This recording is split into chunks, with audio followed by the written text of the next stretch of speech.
on to the issue of our friends and brothers from the East, the leader of IPOB and so many other groups from the Southeast who are seeking to fight for the principle of self-determination. It's an academic argument, it's an intellectual exercise. Happens everywhere in the world. I don't want to be part of this country anymore. Oh, why? Because you're not treating me fairly. What a rational, sensible government would do would be to reach out and say, okay, what's wrong? It's like you have a wife in the house. Let me just do an aside. And the wife said, I'm going. You know how many of you that are wives here do it from time to time? I'm going. Pack my bags. And you're still bluffing for a while. When you really see the woman is going, what do you have to do? You go and meet her and you beg her. You pet her. Happens to us all. I'm tired, I'm going.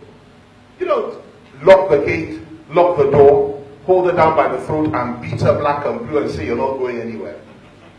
You have to win her over. You have to talk to her. You have to woo her all over again.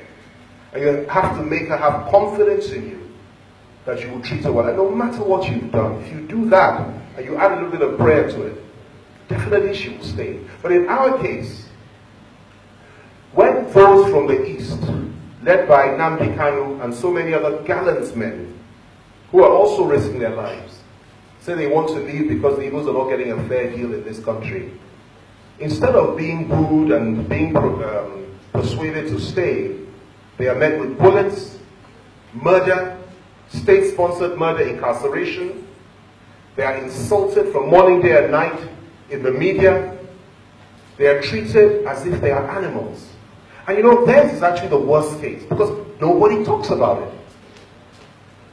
And the political leaders in the East, bar a few, and I have immense respect for the chairman of Ohanese, the new chairman, and a few others, but most of them, there's this collusion and conspiracy of silence. Whilst their young men and women are being slaughtered morning, day, and night, and many are being locked up. Again, I say this is unacceptable, and this is part of the baggage that comes with a Buhari presidency.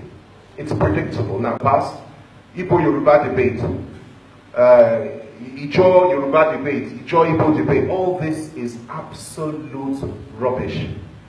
That is just an intellectual answer. For today, whatever you believe happened 50 years ago, 100 before the Igbos, between the Igbos, is irrelevant. The fact is we're all going under this terrible siege that we've all been subjected to. And those that joined hand with the forces of retrogression and the forces of subjugation to enslave their own people, they are regretting it. And it's time for us to open arms and say, well, we forgive you, let there be peace and unity between us, and let us stand together against the foe that seeks to enslave each and every one of us. Now, I will also say one word concerning the people of the Middle Belt. We know what the Igbos have been through. We know that on the night of January 29th, 1966, 300 Igbo officers from the army were massacred in cold blood. Yes, in retaliation for the January 15th coup, where you had about 20 leaders from virtually every zone except from the east that were murdered by primarily Igbo soldiers. But 6 months later or so, because it involved everybody, we killed 300 Igbo officers in cold blood in the middle of the night, shot the Igbo head of state, and at the same time killed his Yoruba host, Major General Fajri, who said he would not leave him to die. We did that. Nigeria did that. A few months later, no less than 100,000 Igbos were slaughtered in cold blood. 100,000 in the space of 3-4 months. There was the initial program, the second one, all over the north. They will go from hospital to hospital, house to house, looking for pregnant women, cutting open the stomach, pulling the baby out and dashing its head against a stone. That's what they were subjected to. And of course, after that, as they went home to the east, because Ojukwu said come home, at each train station, they were stoned, they were insulted, they were humiliated, and they were, people were shooting bows and arrows at them. But they got home, and then of course the war began. And during the course of that war, we, Nigeria, you and I, every single one of us, we killed over 2 million of them. And it didn't stop there. We boastfully told the world when they complained, when they saw kwashiorkor-ridden children on the screens. Dying children, starving to death. We boldly proclaim to the world that the starvation of children is a legitimate weapon of war. We committed genocide. And not only did we commit it, we committed it against children. And we told the world that it is legitimate, that it's okay to do that because we're at war. Well, of course, we know that stands against the law of war itself, and today it is classified and will be classified as a crime against humanity. But that is gone, buried. Nobody's talking about it, and we did that to them. After doing that, after the Civil War, what did we do? We told them to come home, no victor, no vanquished, integrated it. Yet we took away all their property, everything except for the Southwest. And I always argue about this, but it's the truth. In Lagos, 90% of the people that came back got their properties back. 90%.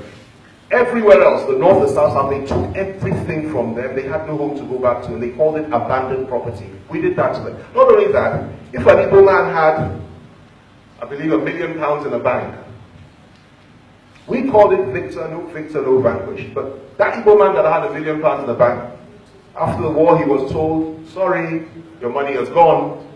We'll only give you £20. That is the Igbo experience.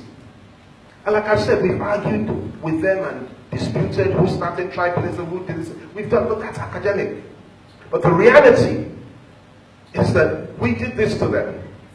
And it took Obasanjo's intervention, how many years? 1999, before any Igbo man could be trusted to be even a GOC in the Nigerian army. And of course, Jonathan came in. It's one of the reasons why I love him so much.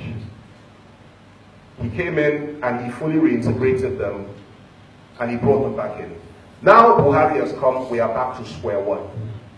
Even worse, because of course he never even campaigned in the Southeast, because he saw them as being almost subhuman, people he didn't need to bother about. Now, I said all this because I want to compare it to something else, then I'll round up and I'll finish. The people of the Middle Belt, if you believe that the Igbos suffered immeasurably, which they did, and if you have any compassion and humanity in you, you will agree with me that what they went through was reprehensible and unacceptable, and there should be retribution. There should be not only retribution for those involved, they should be brought to justice. Apart from that, there should also be massive compensation for them for what they were subjected to. But they suffered, but another group suffered.